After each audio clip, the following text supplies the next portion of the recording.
Hey family, how y'all doing? I just wanted to come on and say something to you guys. Okay, I need you to pay attention. I'm gonna say something so that you slow down, because a lot of you are looking at things very surface and not very spiritual. Right now, a lot of people are seeing a lot of exposure and all kinds of things like that. This is what's gonna happen, right? But I want to give you another perspective for those that are spiritual.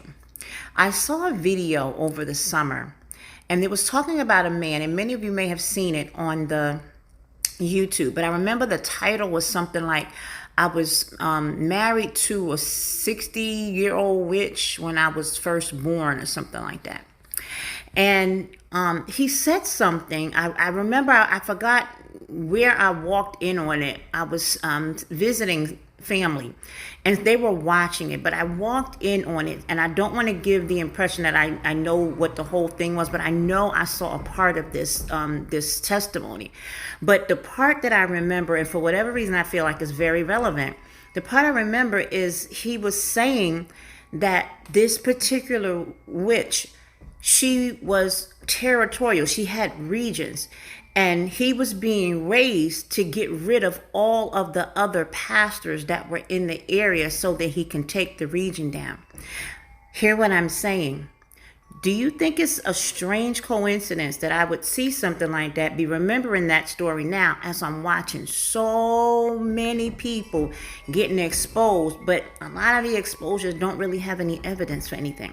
It's kind of like people kind of know things, because everyone has character flaws, and you have people that are flawed that are judging people that are flawed. So I kind of, don't really want to get involved in all of that. I just think that everybody needs to pray for one another, because everyone is out here and we all trying to fight this fight, and our enemy is not one another. The enemy wants to divide us from one another.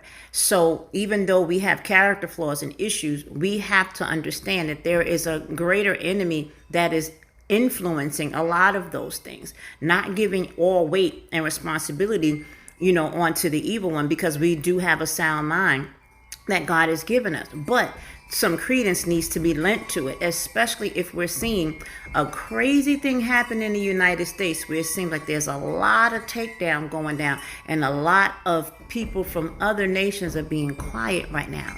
Saints, don't let the devil trick you. Those that are spiritual, read between the lines. There's a greater, more sinister evil going on. And if we're not paying attention, guess what's going to happen? It's going to be snatched right from all of you. Not just the ones that you have a problem with, not your brother and sister you have a problem with. All